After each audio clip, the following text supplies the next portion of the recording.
Hoje eu quero trazer uma mensagem chamada Arrumando a Bagunça Gerada pelos Dilemas Não Resolvidos. Arrumando a bagunça gerada pelos dilemas não resolvidos. E se tem um lugar aí perto de você, faz assim com a mão, porque tem gente aí em pé lá atrás. Se você quiser sentar, tem lugar por aqui, tá bom? Corre para cá, para que você fique bem acomodado em nome de Jesus. Amém?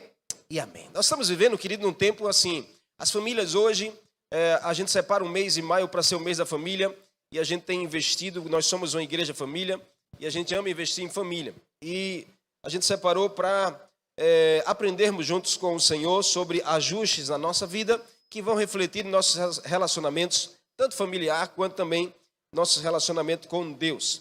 E a gente sabe esse tempo, o tempo tem sido moderno e as famílias têm uma característica também moderna. As coisas são atuais e mais, mas tem coisas na família que a gente nunca esquece. E aí já vem de tempos bem antigos, como frases que a gente escuta dentro da nossa casa que nunca vão passar. E eu creio que você também já ouviu essas frases que são assim peculiares para as famílias. É tão gostoso e tão bom quando a gente tem um coração aberto para viver em família, para a gente cuidar da nossa família, para a gente investir na nossa família e para a gente refletir a nossa família também do lado de fora. E aí eu creio que assim como eu também, talvez você não viveu numa casa tão ajustada assim, você não cresceu no lar de muito ajuste, de muita saúde, mas Jesus está mudando o teu coração, o Senhor alcançou você, o Senhor quer que você se levante como algo e alguém diferente nesse tempo. Amém? Não, amém ou não? Mas tem aquelas frases que a gente nunca esquece, que todo mundo ou a maioria já ouviu dentro da casa, né? Como, por exemplo, aquela frase que quando você está tão apressado, entra em casa correndo, sai correndo, aí você continua fazendo isso, a sua mãe olha para você, ou a sua avó, ou alguém da sua família diz assim, ó, você só não esquece a cabeça porque está grudada em você, não é? Aquelas frases são peculiares, essa brincadeira aí vai acabar em choro. Aquela frase que você escuta da sua mãe, do seu pai, talvez, dizendo assim, você não é todo mundo. Ou quando você vive lá pedindo alguma coisa à sua mãe, seu pai, me dá aí R$5, mãe, me dá R$10, ela olha para você e diz assim, você está me achando com cara de banco? Ou quando você chegou em casa chorando com alguma coisa, porque alguma coisa aconteceu na rua que não foi tão agradável assim, ela olha para você, ou ele olha para você e diz assim, engole o choro que é melhor, senão você vai se dar mal. Ou aquela frase que ela diz assim, um dia você vai ter filhos e eles serão iguais a você, você vai ver como é que é isso. Então são frases assim que marcam a nossa vivência, a nossa história quanto família. Abra a Bíblia aí, por favor, em Gênesis capítulo 37. Gênesis capítulo 37. Nós vamos usar uma história de família para a gente aprender juntos sobre nossos relacionamentos. Gênesis capítulo 37. Glória a Deus. Está conosco aqui, a pastora já falou, o Stefan, é isso? Acertei? Ele é lá do Rio Grande do Sul, veio com o Lucas, lá, Brasa Church. Glória a Deus, seja bem-vindo, viu? Você está em família, fique muito à vontade. Assim também com os demais que estão nos visitando, fique muito à vontade aí, sinta-se em casa. Gênesis capítulo 37, nós vamos ler o texto juntos. Se você está com a Bíblia aí, abra, deixa aberta. Se você não está, pega uma carona quem está do teu lado ou acompanha aqui no nosso telão. A partir do verso 1, a Bíblia diz, Jacó habitava na terra das peregrinações de seu pai, na terra de Canaã. Estas são as gerações de Jacó. Aos 17 anos de idade, José cuidava do rebanho com os seus irmãos. Ainda jovem, auxiliava os filhos de Bia e os filhos de Zilpa, mulheres do seu pai. E José levava a seu pai as más famas, as más notícias a respeito dos seus irmãos. Preste atenção nessa expressão aqui do verso 2.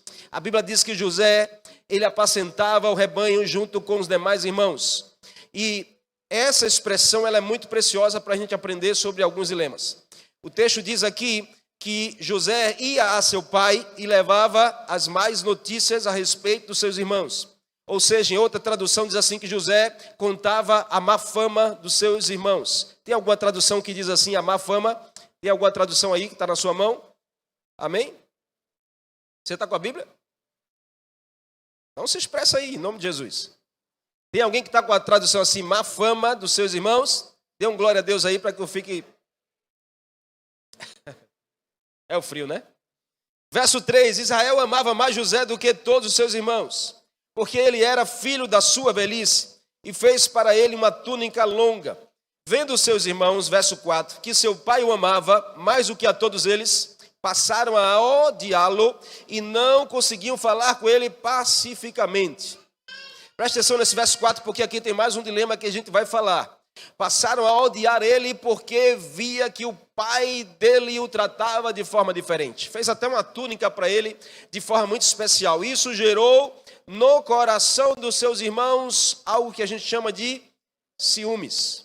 Verso 5, e aconteceu que José teve um sonho e contou aos seus irmãos, pois isso passaram a odiá-lo ainda mais. Pois ele disse, peço-vos que ouçais esse sonho que eu tive. Estávamos atando feixes no campo, e o meu feixe levantou-se e ficou em pé, e os vossos feixes o rodeavam e se inclinaram perante o meu feixe. Verso 8, e os seus irmãos lhe responderam, irás de fato reinar sobre nós? Irás mesmo dominar sobre a nossa vida? Por isso o odiaram ainda mais, por causa dos sonhos e das palavras de José. Presta atenção nesse verso 8, porque tem mais um dilema aqui que a gente vai falar.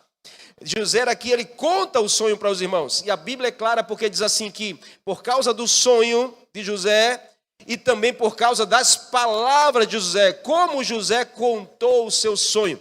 Porque eu creio que Deus se dá sonhos, mas como você está contando esses sonhos é também uma grande chave para você conquistar aquilo que Deus tem para você.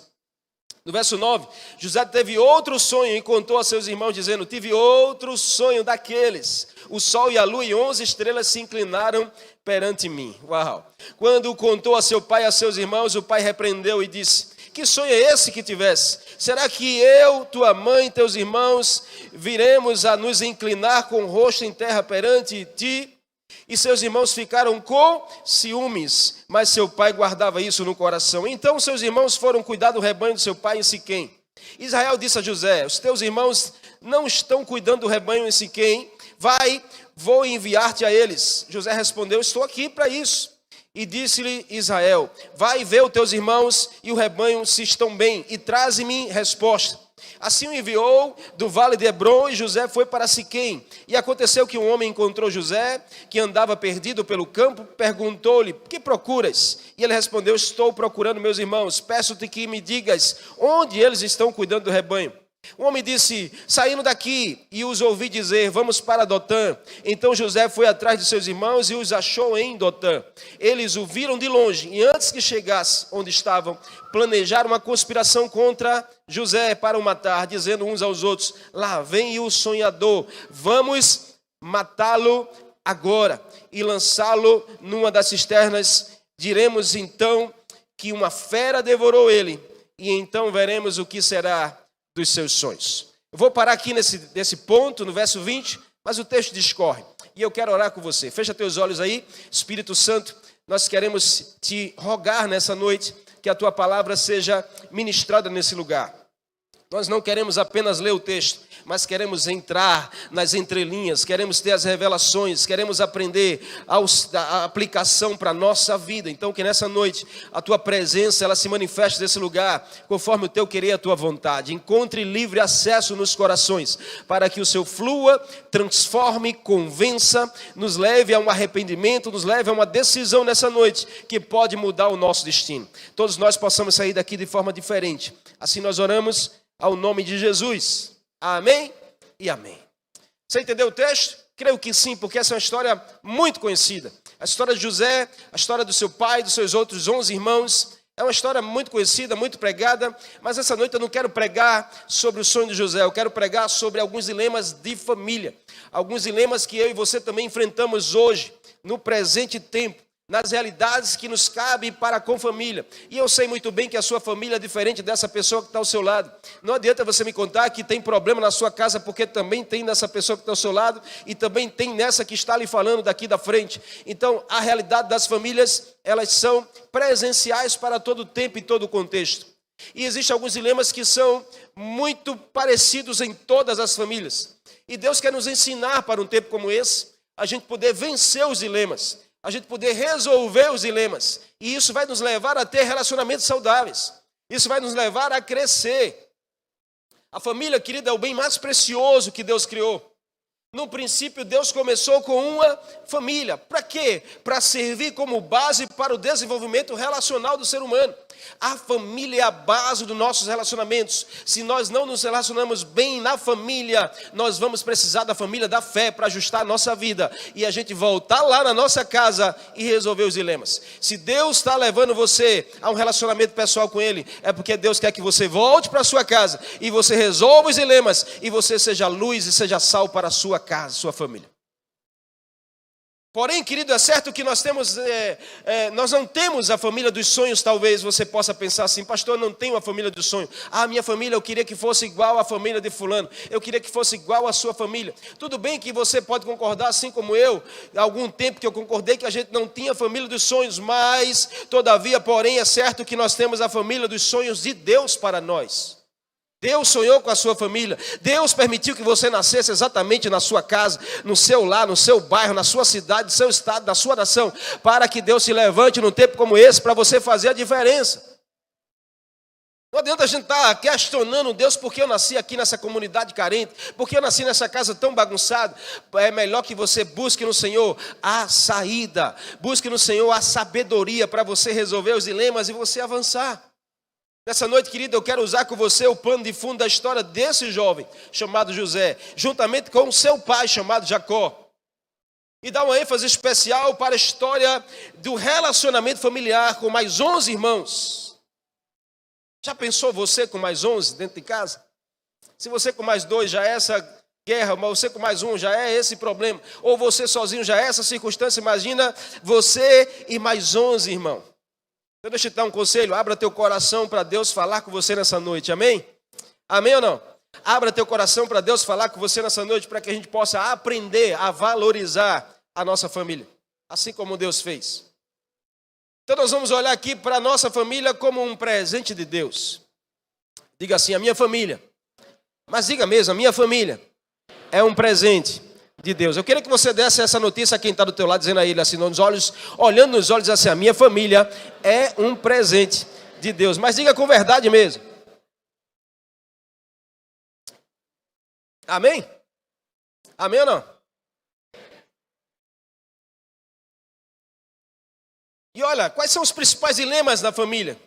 Nesse texto a gente encontra 5, que é: o primeiro dilema aqui que a gente encontrou foi a mentira dentro da família. O segundo foi ciúmes. O terceiro foi a grande rejeição. O quarto foi um relacionamento de superficialidade. E o quinto foi uma punição.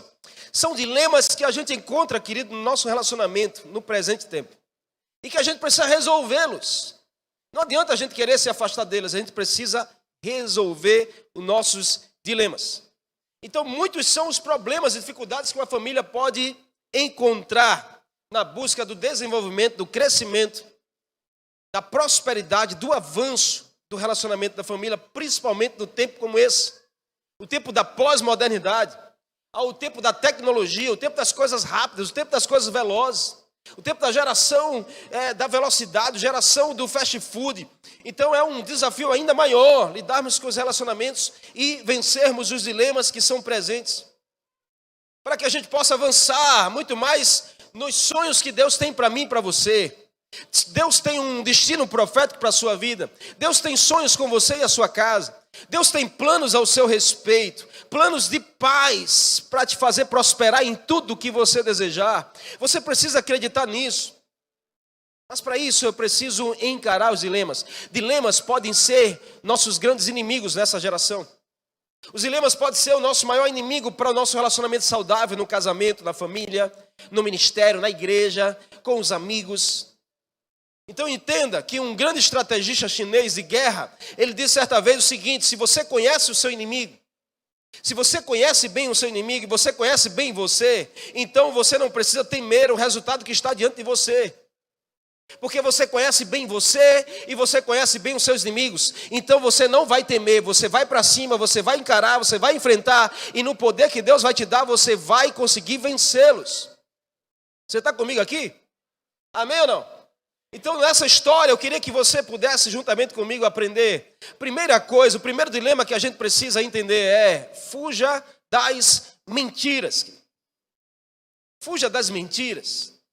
Nesse texto aqui, no verso 2, a Bíblia diz que José estava apacentando no campo, e José observava muito bem como eram os seus irmãos quando estava no campo. E José observava muito bem como eram os seus irmãos quando estava dentro de casa, juntamente com seu pai e a sua mãe. Então o que é que José percebia? Tem alguma coisa que não está batendo. Existe aqui uma duplicidade de vida. Dentro de casa, meus irmãos são como ovelhas. Fora de casa são como lobos. Alguma coisa não está batendo aqui. E o que é que José fazia? No nosso tempo a gente poderia dizer, José é o X9 da família, porque ele observa e vai contar para o meu pai. Ele vê as coisas e conta para minha mãe. Talvez você tenha um irmão assim, que não pode ver nada, que corre para o pai e para a mãe para contar. Mas preste atenção, porque José estava desmascarando um grande dilema dentro da família. Seus irmãos não eram verdadeiros dentro de casa. Então a Bíblia diz, e nesse texto, nessa expressão de que diz que José contava a má fama dos irmãos ao seu pai, nós precisamos aprender a fugir dessa realidade, a vencer essa realidade da nossa vida. Esse trecho aqui chama atenção demais. E contava ao pai a má fama dos irmãos. Preste atenção nisso. Falava ao pai sobre o proceder dos seus irmãos. Nós temos aqui um evidente, claro sinal de que esses viviam uma vida dupla. Uma jornada dupla. Em casa era um tipo de pessoa, fora de casa era outra pessoa. E olha, queridos, não são poucos os casos, as famílias que estão vivendo uma realidade como essa. Não são poucas as pessoas que têm, num tempo como esse, talvez, vivido uma realidade assim. A gente sabe a diferença de caráter e de reputação. Reputação é o que as pessoas falam de você. Caráter é o que Deus fala sobre você nos céus. Qual é a realidade desse texto? A mentira estava instalada entre o relacionamento da família. Mas José tomou uma postura diferente. José não se envolvia, José decidia fugir. José não se misturava, José decidia ir na contramão. Escute em nome de Jesus. Preste atenção, porque a mentira até convence, mas a verdade, ela sempre vence. A mentira até pode convencer alguém, mas a verdade, ela sempre vai prevalecer na direção da casa, da família. Então, é melhor que eu e você possamos escolher pela verdade, porque a verdade, ela tem poder de libertar a nossa vida. Amém? Você está comigo? Deus criou o homem à sua imagem e semelhança. Deus criou a mim e a você para sermos imagem e semelhança dele nessa geração. Mas Satanás, ele é astuto. E a Bíblia diz que ele é o pai da mentira. Então ele criou no homem a sua personalidade. Com a queda do homem, a desobediência, e foi instalado no caráter do homem a personalidade do inimigo. Então o homem tem a tendência de expressar uma personalidade da mentira. É por isso que nós precisamos de Jesus na nossa vida. Nós precisamos de Deus no nosso coração, tratando nosso caráter, para que toda mentira ela possa ficar num tempo passado da nossa vida. E a gente decida se apegar à verdade. Ei, Deus quer que você seja, sabe, a imagem e semelhança dele dentro da sua casa. Se há mentira instalada, Deus quer levantar você para mudar essa história. Se há uma mentira que tem prevalecido, continue na verdade, porque a verdade ela vence. A mentira pode convencer, mas a verdade sempre vai prevalecer. E esse é o tempo mais do que nunca de você decidir. Decida largar toda mentira. Decida se apegar à verdade. Você quer um conselho? Fuja e previna-se da maldade e da hipocrisia. Abra comigo 1 Pedro capítulo 2, verso 1. A Bíblia fala exatamente isso. 1 de Pedro, capítulo 2, verso 1. Portanto, deixando toda maldade, todo engano, fingimento, inveja e toda difamação, desejai o puro leite espiritual como bebê recém-nascido, a fim de você possa crescer na sua salvação. É um conselho nessa noite. Sai daqui decidido. Se tem um dilema dentro da sua família que se chama mentira, essa é a noite de você decidir, sabe, mudar essa página e decidir de viver verdades no seu coração, verdades no seu relacionamento familiar, verdades no seu relacionamento com Deus. Lembre-se que Jesus, ele é a verdade. Por isso, querido, Deus tem compromisso com aqueles que são verdadeiros e abraçam a justiça pela fé. Seja genuíno e transparente nas suas relações. Custe o que custar, querido. Deus não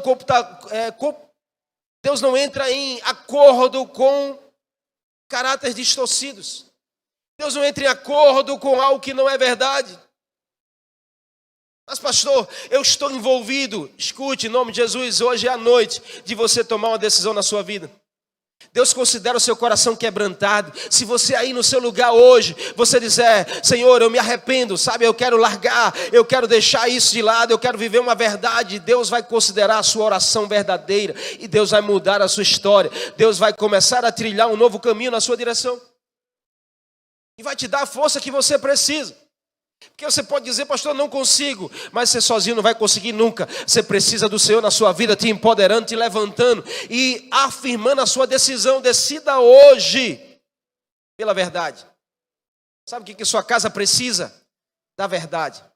Sabe o que seu casamento precisa? Da verdade. Sabe o que o teu relacionamento com Deus precisa? Da verdade. Transparência, verdade. Você não precisa ser como um desses irmãos de José. Você precisa ser como um José nessa geração. Você está comigo? Você precisa ser como um jovem desse, 17 anos, mas bem convicto daquilo que Deus era para ele e daquilo que ele era para Deus.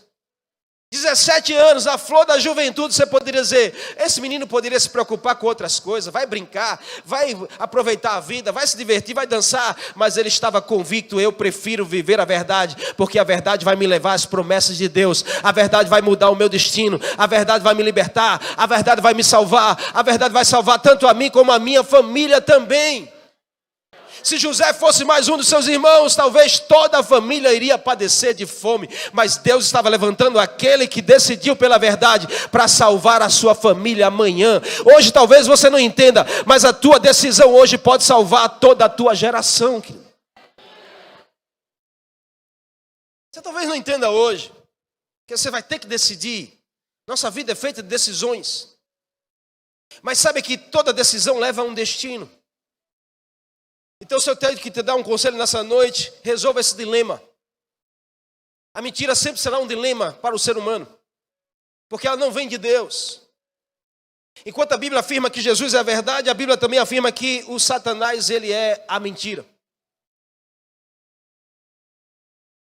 Então a gente precisa sair por essas portas convicto, querido, que você não precisa estar preso a mentiras.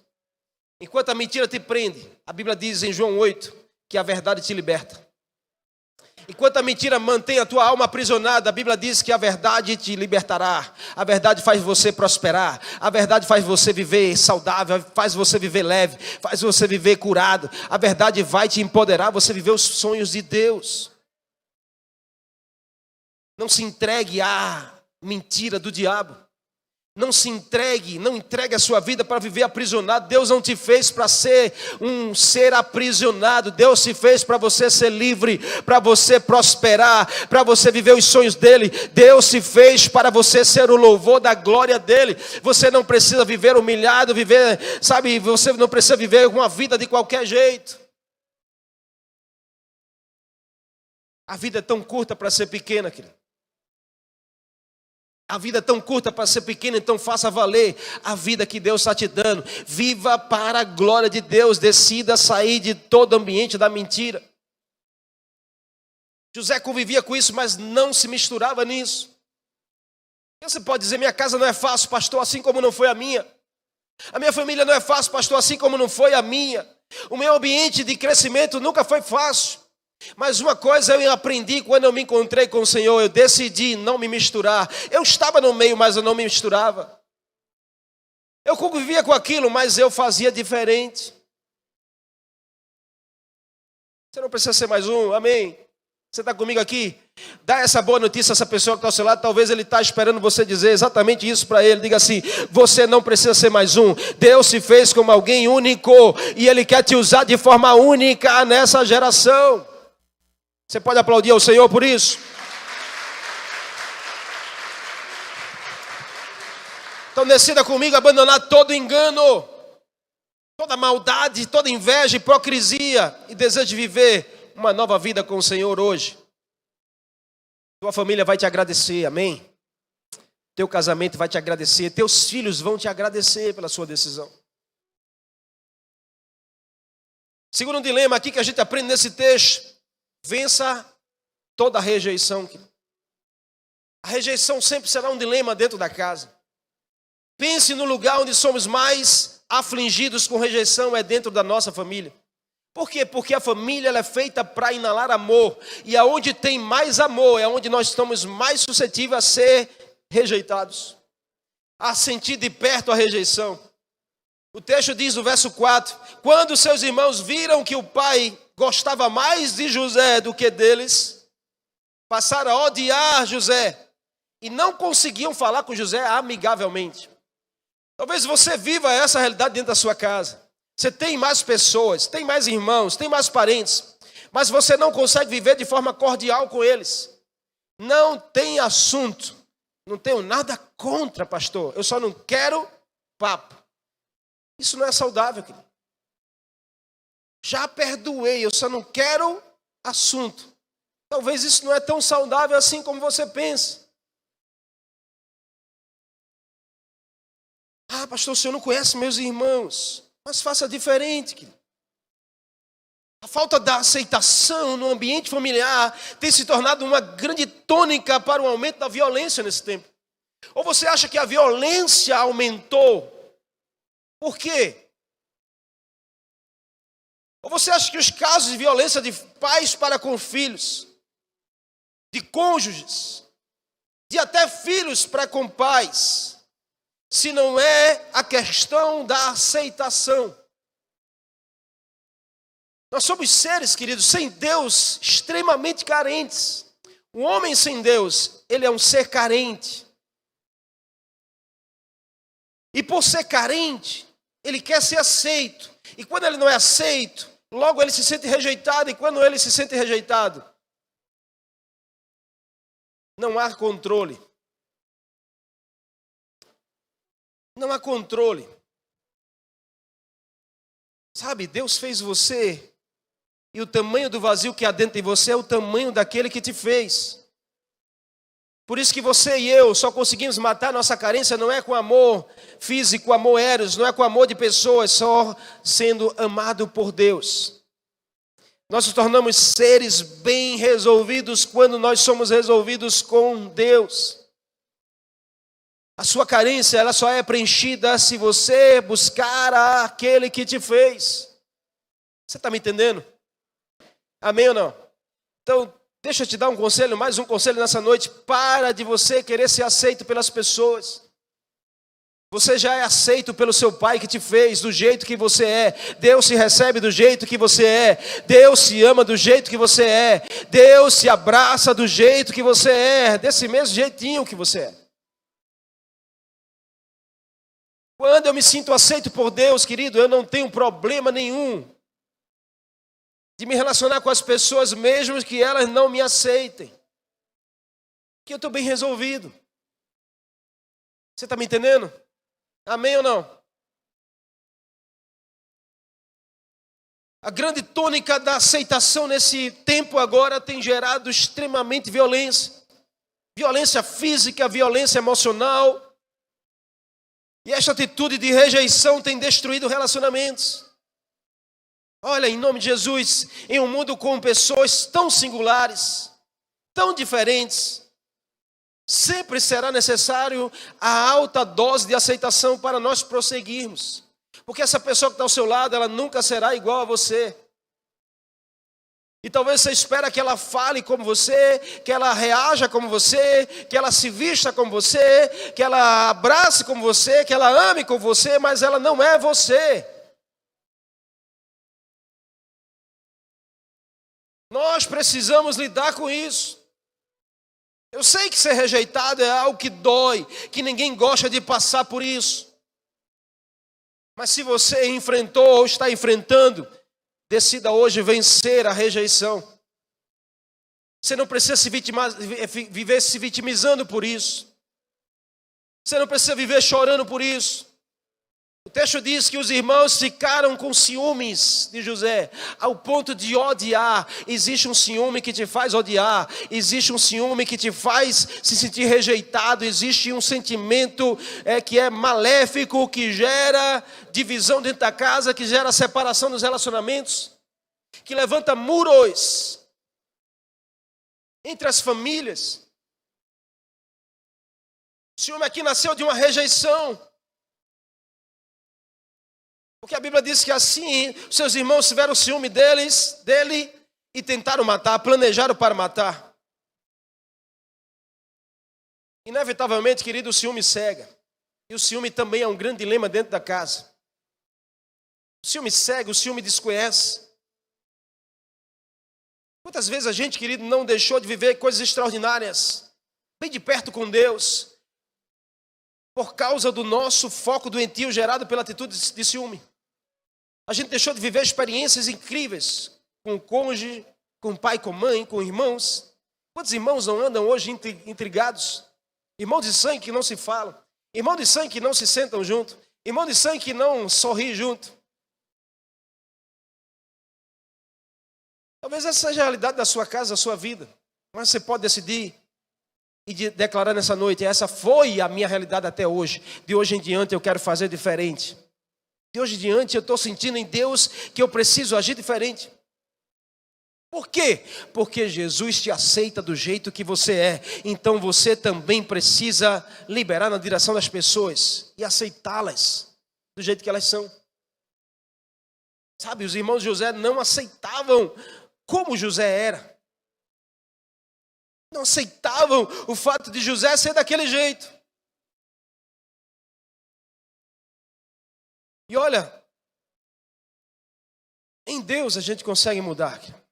Em Deus a gente consegue transformar nosso coração. Sabe, a palavra do Senhor ela é transformadora para nos fazer crescer, para nos fazer transformar, reconhecer as nossas falhas, nossos erros. Deus tratava com José, porque José era um jovem que buscava a Deus. Deus fez com que José pudesse reverter toda a dor da rejeição em bênção.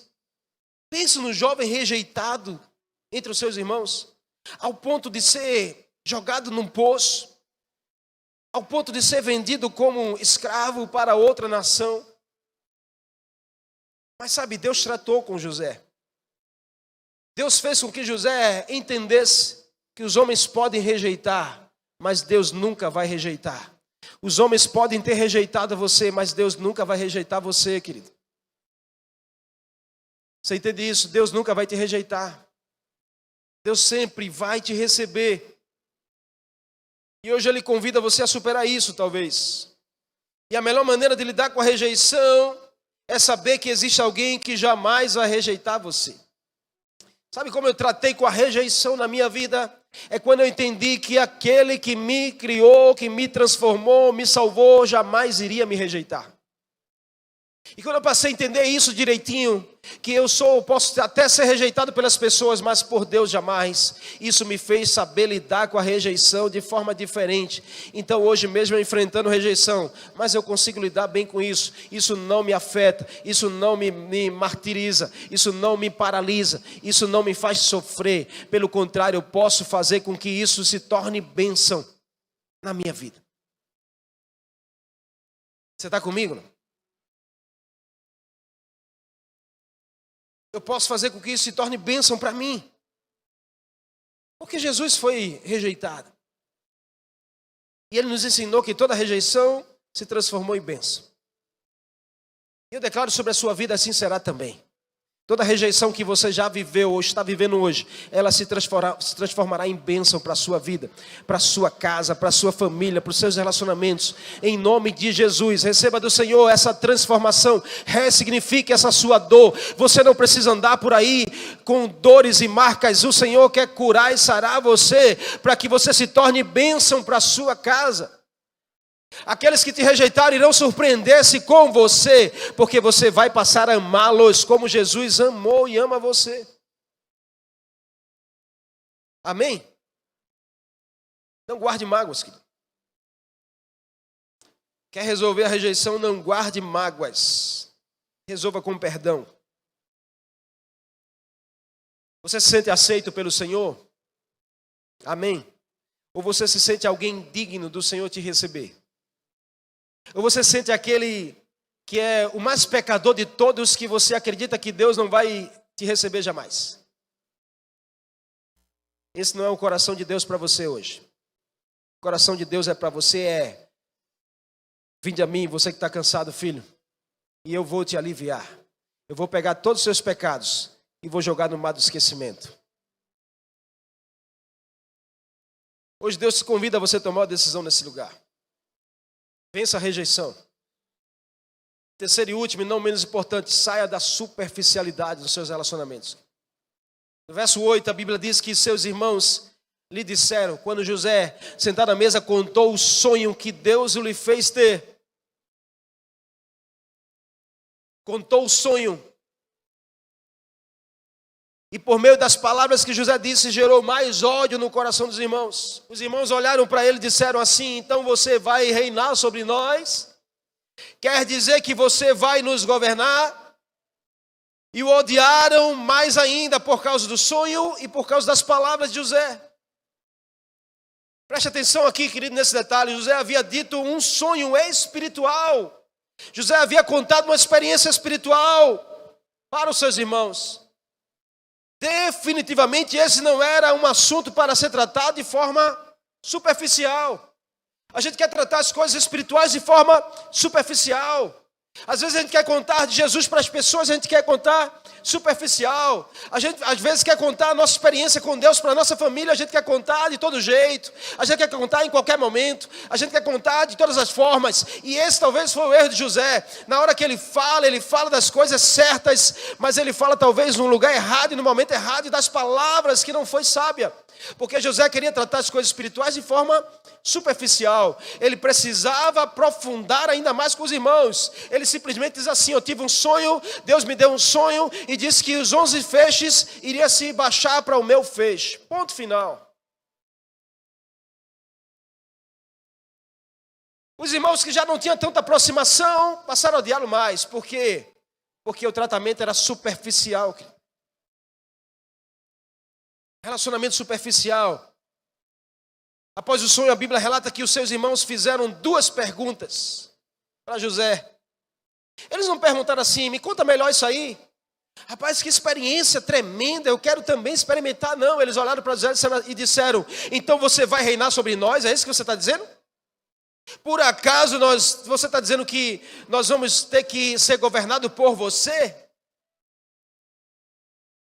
Por causa, queridos, do coração fechado dos irmãos de José, o assunto foi finalizado com ódio. Um assunto tão precioso, tão importante, mas foi finalizado com ódio. Coração duro, coração distante. Poucas palavras. Talvez, em nome de Jesus, preste atenção nisso aqui, porque talvez você tenha relacionamentos de poucas palavras com alguém próximo a você. Com alguém da sua família, poucas palavras. Onde há poucas palavras, há muito rancor. Onde há poucas palavras, há superficialidade, há distância. Então está na hora de a gente poder quebrar esse dilema. Esse dilema chamado superficialidade entre nossos relacionamentos. Superficialidade entre eu e Deus. Se tem poucas palavras, se você não ora, não busca o Senhor, está na hora de a gente fazer diferente. Amém? Os dias estão sendo difíceis. Você precisa do Senhor na sua vida. Porque onde hoje existe superficialidade, amanhã haverá feridas. Então decida vencer isso. Alguém que é superficial não vai ao fundo nas coisas. Não aprofunda nas coisas, não tem detalhes, não tem muitas palavras, não tem sentimento, não se preocupa em aprofundar e esclarecer, não se preocupa em fortalecer, porque se habituou à superfície, se habituou ao distanciamento, se habituou às poucas palavras. Esse é um dos maiores dilemas do relacionamento presente hoje. Nós somos da era da tecnologia, então nós temos muitas palavras com quem está longe, poucas palavras com quem está perto. Honre quem está perto de você. Às vezes você honra mais quem está longe do que quem está do teu lado. Porque você passa o tempo todo a pessoa do seu lado, mas você está conectado. Poucas palavras é superficialidade. Quer viver as promessas do Senhor? Quer viver as promessas do Senhor? Aprofunde-se com o Senhor. Quer viver as promessas que Deus tem para a sua família? Crie relacionamentos profundos, rompa toda a superficialidade, vá mais profundo, esclareça, crie raízes, chame para perto. Ame como você precisa amá-los. Faça diferente. Se tem distância, é um reflexo da superficialidade. A Bíblia diz aqui que a distância gerou punição. Os irmãos extremamente distantes com José puniram José por conta disso. Sabe o que eles disseram? Vamos matá-lo e jogá-lo num desses poços. E diremos ao nosso pai que um animal pegou ele e devorou. E aí nós veremos o que será dos sonhos desse menino. Nós vamos, em outras palavras, colocar um ponto final nesse sonhador.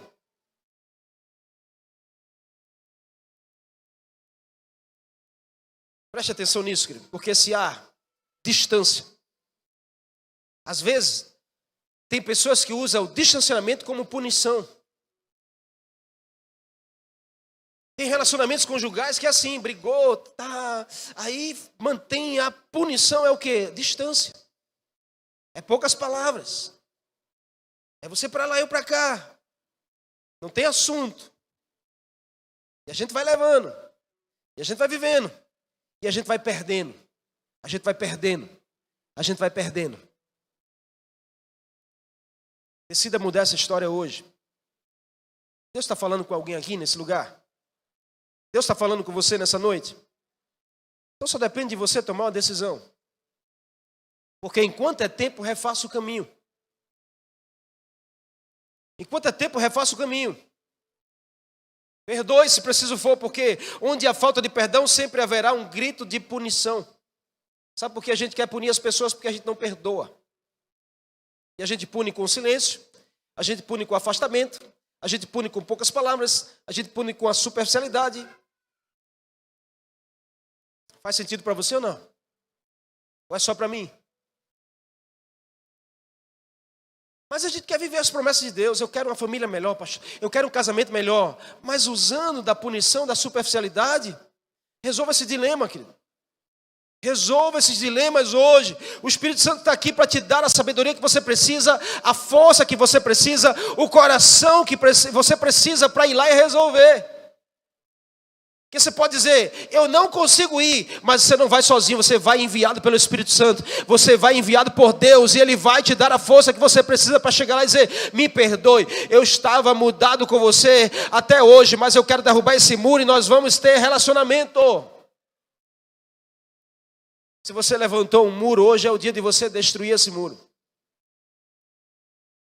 Você está comigo? Lá fora, querido, nós estamos vendo uma geração da superficialidade.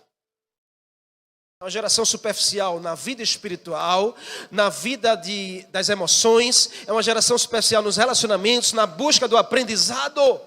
Uma geração da superficialidade, na busca do conhecimento, de estudar. As pessoas hoje, na geração hoje, elas querem tudo pronto na internet. Quer o resumo das coisas, quer a coisa mais fácil, já quer mastigado. É ou não é? É. E se a gente não acordar, a gente vai nessa onda. E a gente vai viver na coisa da superfície, da coisa do mais fácil. Mas Jesus nos ensina qual é a consequência disso. Lembra em Mateus capítulo 7 que Jesus contou a parábola dos 12 fundamentos. Ele diz, aquele que ouve as minhas palavras e obedece, esse é do relacionamento profundo. E a sua casa é construída num relacionamento profundo. Vai vir vento, vai vir tempestade, ondas fortes, mas a casa não vai cair. Porém, aquele que ouve e não pratica, Jesus está falando que vive na superficialidade, na vida rasa, não tem prática, não tem profundidade nos relacionamentos, não tem aproximação. Ele diz que esse constrói a casa na areia. Por quê? Porque a geração do mais fácil. Construir na areia, você não precisa cavar, você constrói em cima de alguma coisa que você não está nem aí se é forte ou não é para manter a casa de pé. Aí vai vir vento forte, chuva, tempestade e a casa vai cair. Olha para essa pessoa que está falando e diz assim: ei, Deus está te dizendo nessa noite, não deixa a tua casa cair. Você não é chamado para deixar a sua casa, a sua família destronizar. Deus quer levantar você como alguém que constrói o alicerce na rocha para manter a sua casa de pé. O seu casamento não vai entrar em falência, a sua casa não vai entrar em falência, a sua família não vai ser roubada pelo inimigo. Você tem promessa de Deus para viver ainda nesse tempo. Se você crê, aplauda ele aí em nome de Jesus.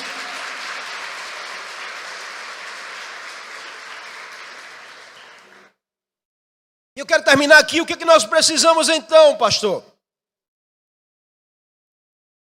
Vença os dilemas. Em poucas palavras eu falei de 5 dilemas. Que eu e você precisamos lidar com eles porque é uma realidade para o tempo presente. Toda mentira tem que sair da nossa vida. Amém? Toda rejeição tem que ser tratada no nosso coração.